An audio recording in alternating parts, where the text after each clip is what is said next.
Hello guys, this is Abhilash Warhade from UNICE Academy. Uh, in this current affairs series, this is our third lecture. Today we will be discussing about the current topics of economics section, and this is a second lecture on economics series. And this whole series of current affairs has been planned according to the UPSC Prelims 2021. So let's get started with today's session. सो देखिए guys, पहला वाला जो topic है आज का हमारा, that is Indian gas exchange IGX। अब Indian gas exchange क्या है, हम लोगों ने सेंसेक्स निफ्टी इनके बारे में ऑलरेडी सुन चुके हैं। उसी प्रकार जिस प्रकार निफ्टी सेंसेक्स में हम लोग जो कंपनीज रहते हैं उनके शेयर्स की बाइंग एंड सेलिंग करते हैं, उसी प्रकार इंडियन गैस एक्सचेंज में भी क्या होगा, एक ये भी एक क्या है, ट्रेडिंग प्लेटफॉर्म है। सो बेसिकली ये ट्रेडिंग प्लेटफॉर्म कैसा है, it is N digitally trading platform. ये कैसा प्लेटफॉर्म है, it is N digital trading platform, IGX इसको कहा जाता है, या फिर इंडियन गैस एक्सचेंज भी जिसको हम लोग कह सकते हैं। ठीक है, second point, it allows buyers and sellers of natural gas to trade both in spot market and in forward market. ठीक है, ये क्या है, बायर्स एंड सेलर्स को एक प्लेटफॉर्म अवेलेबल करवा के देता है जहां पे वो स्पॉट मार्केट और फॉरवर्ड मार्केट में क्या कर सकते हैं, शेयर्स की खरीदी बिक्री कर सकती है। ठीक है, और वो भी नेचुरल गैस से रिलेटेड जो कंपनीज डील करती है उनकी। तो ऐसा जो ये डिजिटल ट्रेडिंग प्लेटफॉर्म है, इसका नाम क्या है, इंडियन गैस एक्सचेंज। अब ये लोकेशंस पे कहाँ पे है, Dahej and Hazira in Gujarat and Kakinada in Andhra Pradesh. ठीक है, तो ये इंपॉर्टेंट पॉइंट्स है according to the prelims perspective, तो ये ध्यान में रखिएगा। सेकंड जो टॉपिक है आज का, that is national strategy for finance education 2020 to 2025। देखिए, national strategy for finance education, ऐसे जो भी कुछ स्ट्रेटेजीज बनते हैं या फिर कुछ भी रिपोर्ट्स आते हैं गवर्नमेंट के, तो मैंने लास्ट लेक्चर में ही आपको बताया था कि these topics are important from the prelims perspective.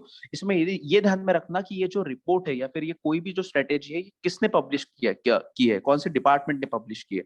अब यहाँ पे जो हम लोग टॉपिक के बारे में बात कर रहे हैं, national strategy for finance education, this report is release by RBI। ठीक है, RBI रिलीज डेट। अब सेकेंड पॉइंट क्या है, it is prepared by national centre for financial education NCFE and finance sector regulator. ठीक है, किसने किसने ये रिपोर्ट बनाया है, national centre for finance education and financial sector regulator, जैसा सेबी है, ठीक है, RBI है, तो इन्होंने मिलके क्या बनाया है, ये national strategy for finance education बनाया है। और इसको रिलीज किसने किया, RBI ने रिलीज किया। ठीक है, अब ये national centre for financial education है, ये एक सर्वे पब्लिश करता है जिसका नाम है all India financial inclusion literacy survey 2019। All India financial inclusion literacy survey 2019 to find out status of literacy in India. और कौन सी लिटरेसी बेटा, फाइनेंशियल लिटरेसी। तो ये ध्यान में रखिएगा, all India financial inclusion literacy survey 2019 is been prepared by National Center for Finance Education। ठीक है, so this is all about national strategy for finance education for the period of 2020 to 2025। Third topic is about taxation. ठीक है, government of India का एक scheme है जिसका नाम है transparent taxation honouring the honest. ठीक है, अब इसका पर्पस क्या है, easing tax compliance and also rewarding honest tax player. ठीक है, मतलब क्या होता है, हमारे यहाँ पे ऑलरेडी जो टैक्स स्ट्रक्चर का अगर हम लोग हिस्ट्री देखते तो उसमें हमको ये दिखाई देगा कि हमारा टैक्स स्ट्रक्चर बहुत कॉम्प्लिकेटेड था। ठीक है, तो उसको सिंप्लीफाइड करने के लिए गवर्नमेंट अलग अलग प्रकार की स्कीम निकालती है, तो जो टैक्स पेयर्स है उनको एक ईज आए टैक्स देते वक्त, इसीलिए टैक्स कंप्लायंस बढ़ाने के लिए transparent taxation and honouring the honest ये स्कीम लॉन्च किया है। ठीक है, इससे easing tax compliance and also rewarding honest tax players, ये इसका पर्पस है। मेन फीचर्स क्या है, मेन फीचर्स इसके तीन है। पहला है फेसलेस असेसमेंट, ठीक है, सेकंड है फेसलेस अप्रोच एंड थर्ड है टैक्स पेयर चार्टर। ठीक है, the main features of this transparent taxation and honouring the honest का क्या है, तीन मेन फीचर। पहला फेसलेस असेसमेंट है, दूसरा faceless approach and third is tax payer charter will be there. अब गवर्नमेंट का एक स्कीम है जिसका नाम है विवाद से विश्वास। ठीक है, विवाद से विश्वास ये स्कीम टैक्सेशन रिलेटेड है। इसका पर्पस क्या है, resolution of a pending tax dispute. क्या है, विवाद से विश्वास का जो भी पेंडिंग टैक्स डिस्प्यूट है उसको सॉल्व करने के लिए विवाद से विश्वास नाम की स्कीम गवर्नमेंट ने लॉन्च की है। नेक्स्ट, अब एक टर्म है इकोनॉमिक्स में जिसको बोला जाता है tax to GDP ratio. It is an very commonly used term. इस पे प्रीलिम्स में सवाल भी आ चुके हैं। ठीक है, इसमें प्रीलिम्स में सवाल भी आ चुके हैं। ठीक है, देखिए हम लोग कोशिश करेंगे जो भी करंट अफेयर के टॉपिक्स है उसमें थोड़े बहुत स्टैटिक का भी पार्ट हम लोग ऐड करेंगे, ताकि आपका जो इकोनॉमिक सेक्शन है फ्रॉम द प्रीलिम्स पर्सपेक्टिव वो बहुत हद तक कवर हो जाए। ठीक है, अब टैक्स टू जीडीपी रेशो क्या है, size of government tax revenue express as a percentage of GDP. ठीक है, टैक्स टू जीडीपी रेशियो क्या रिप्रेजेंट करता है? Size of a government tax revenue express as a percentage of the GDP. ठीक है, second point क्या है? This ratio determines the extent to which government is able to finance its expenditure from tax collection.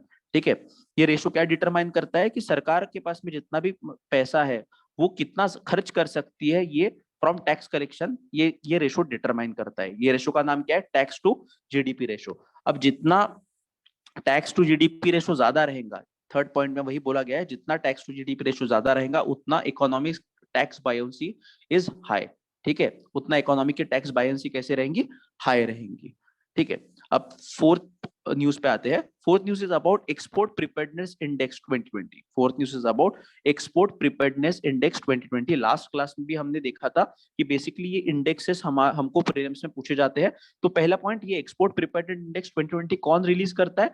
It has been released by NITI Aayog. ठीक है, कौन release करता है?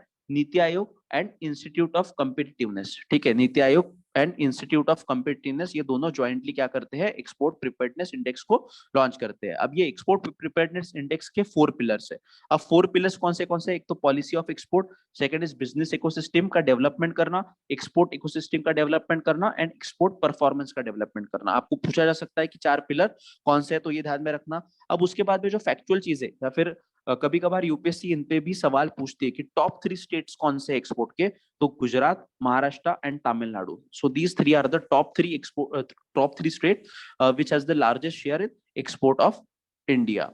ठीक है, उसके बाद आते हैं तो 70% of India's export has been dominated by 5 states. मतलब जितना भी इंडिया से ओवरऑल जो एक्सपोर्ट होता है उसका 70% of export has been dominated by 5 states. कौन से 5 स्टेट्स है बेटा?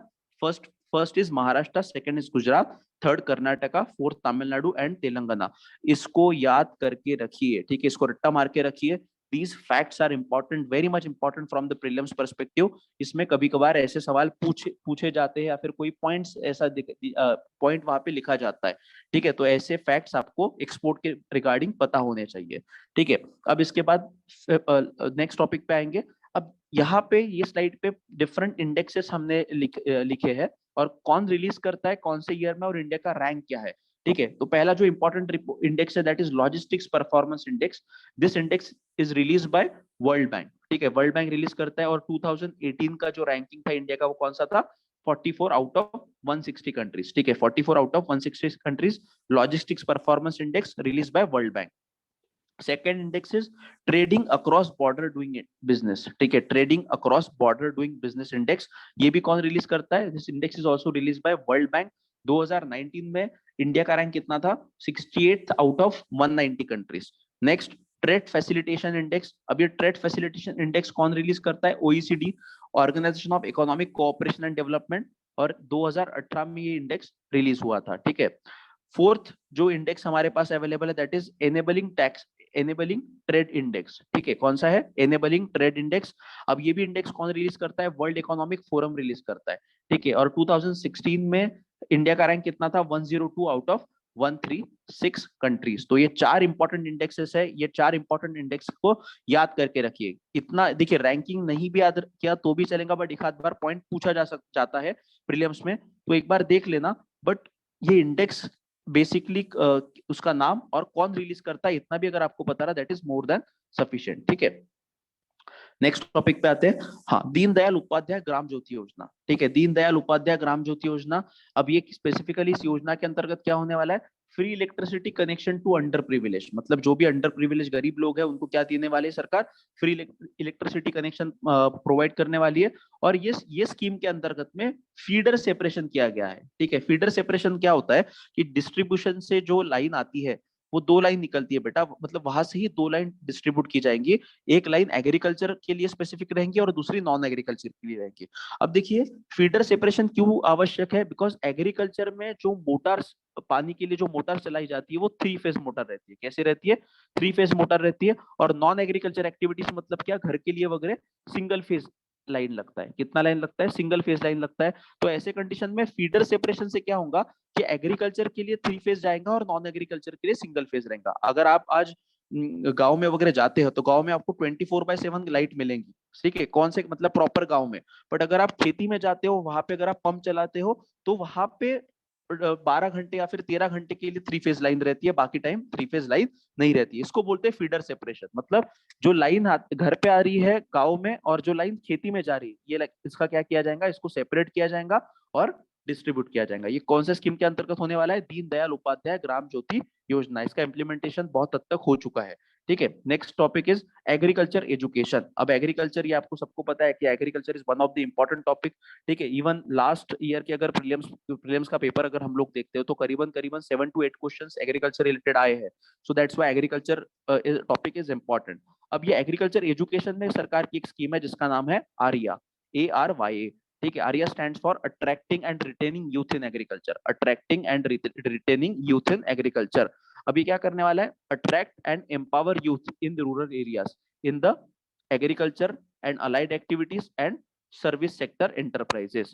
ठीक है, तो ये आर्या क्या है, attracting and retaining youth in agriculture, मतलब जो भी यूथ है उनको रिटेन करने के लिए स्कीम सरकार ने लॉन्च की है। उसके बाद next agriculture education related scheme है, दैट इज रेडी, READY। अब ready stand for rural entrepreneurship awareness development yojana, rural entrepreneurship awareness development yojana. अब ये इसका पर्पस क्या है, job based and entrepreneurial training to students. ठीक है, job based and entrepreneurial training to student, मतलब कोई अगर स्टार्टअप करना चाहता है रिलेटेड टू द एग्रीकल्चर, तो उसको भी क्या ये रेडी योजना के अंतर्गत उसको ट्रेनिंग प्रोवाइड की जाने वाली है सरकार की तरफ से। तो ये दोनों स्कीम आर्या एंड रेडी, इसके फुल फॉर्म्स एंड इसका पर्पस क्या है वो उतना ध्यान में रखिएगा। अब नेक्स्ट जो एग्रीकल्चर एजुकेशन का टॉपिक है, उसमें ही NAHEP, national agriculture higher education project, ये अभी रिसेंटली लॉन्च किया गया गवर्नमेंट की तरफ से। ठीक है, NAHEP, national agriculture higher education project. अब ये जो प्रोजेक्ट है, it is jointly funded by world bank and government of India. ठीक है, government of India and world bank दोनों भी इसको क्या करते हैं, फंड करते हैं। सेकेंड पॉइंट, टू स्ट्रेंथन, इसका पर्पस क्या है, to strengthen the national agriculture education system in the country. क्या पर्पस है, to strengthen the national agriculture education system in the country. And third point is to the agriculture university student. मतलब ये जो specifically national agriculture higher education project है, इसका target कौन है, जो एग्रीकल्चर यूनिवर्सिटीज है उनके जो स्टूडेंट्स है उनको एक क्वालिटी एजुकेशन प्रोवाइड हो, इसीलिए ये national agriculture higher education project launch किया गया है, which has been jointly funded by world bank and government of India. ठीक है, उसके बाद नेक्स्ट टॉपिक पे आते हैं, agriculture and process food export development authority. Agriculture and process food export development authority, APEDA। अब बेसिकली देखा जाए तो it is an apex body. ये agriculture and process food export development authority क्या है, ये एक एपेक्स बॉडी है। अब ये export promotion of agriculture products का ये करती है, मतलब उसकी स्ट्रेटेजी बनाती है, export promotion of agriculture products का। Second point, agriculture and process food products and export development authority act 1985। ये इसका जो एस्टेब्लिशमेंट है इस अंतर्गत हुआ है, इस एक्ट के अंतर्गत हुआ है, agriculture and process food product and export development authority act 1985। And this body, this apex body works under the ministry of commerce and industry. देखिए बहुत बार ऐसे होता है कि एग्रीकल्चर का कोई भी आता तो मिनिस्ट्री ऑफ एग्रीकल्चर आएगा, ऐसा हमको लगता है, बट ऐसा नहीं रहता है। जो एक्सपोर्ट है, एक्सपोर्ट कौन देखता है बेटा, ministry of commerce and industry देखता है। तो ऐसे मिस्टेक्स प्रीलिम्स में होते हैं, हमको लगता है मिनिस्ट्री ऑफ एग्रीकल्चर ने स्कीम लॉन्च की होंगी, बट वो स्कीम किसके अंडर में रहती है, ministry of commerce and industry के अंडर में रहती है। तो ऐसे जो चीजें है इस पर थोड़ा ध्यान दीजिए। इसके बाद थोड़े फैक्टफुल इंफॉर्मेशन जो प्रीलिम्स पर्सपेक्टिव से इंपॉर्टेंट है वो हम लोग देखेंगे। देखिए ओवरऑल अगर देखा जाए तो इंडिया इज एट 13 पोजीशन, मतलब इंडिया का जो एग्री एक्सपोर्ट है पूरे दुनिया में हम लोग 13th रैंक पे है। सेकंड, हमारा जो 70% एक्सपोर्ट होता है एग्रीकल्चर प्रोडक्ट्स का, वो मिडल ईस्ट में होता है। वो कहाँ पे होता है, मिडल ईस्ट में होता है, अफ्रीका में होता है और एशिया पैसिफिक में होता है। और जो 30% हमारा एग्रीकल्चर एक्सपोर्ट है वो कहाँ पे होता है, यूरोप एंड अमेरिका में होता है। तो ये थोड़ा ध्यान में रखिएगा। देखिए इसमें 13th हमारा ओवरऑल वर्ल्ड में जो रैंकिंग है एग्रीकल्चर एक्सपोर्ट में वो कितना है, that is 13th in the all over world. ठीक है, अब इसमें नीचे सेकंड पॉइंट पे आते हैं, एग्रीकल्चर एक्सपोर्ट पॉलिसी 2018। ठीक है, हमारे एग्रीकल्चर एक्सपोर्ट पॉलिसी है। अब ये पॉलिसी कौन इंप्लीमेंट करता है, it is implemented by department of commerce under ministry of commerce and industry. ये इंपॉर्टेंट है, ध्यान में रखिएगा। एग्रीकल्चर एक्सपोर्ट पॉलिसी जो हमारी है कौन इंप्लीमेंट करता है, डिपार्टमेंट ऑफ कॉमर्स, इसके अंडर में ministry of commerce and industry के अंडर में इंप्लीमेंट करता है। ठीक है, तो देखिए ये जितने भी टॉपिक्स हमने आज देखे हैं, this topics are very much important from the prelims perspective. इसमें हम लोग नेक्स्ट सेक्शन में इकोनॉमिक्स का जो थर्ड करंट अफेयर का लेक्चर आएगा, उसमें हम लोग नेक्स्ट टॉपिक्स डिस्कस करने की कोशिश करेंगे। ठीक है, देखिए ये जो हमारा हमारा जो इनिशिएटिव है, ठीक है, इसमें अगर आपको कुछ चेंजेस लगते हैं, कुछ एडिशन आपको करना है, तो प्लीज आप कमेंट सेक्शन में यूट्यूब में बता सकते हैं। And don't forget to like, share and subscribe to our channel. ठीक है, so thank you guys for today's session.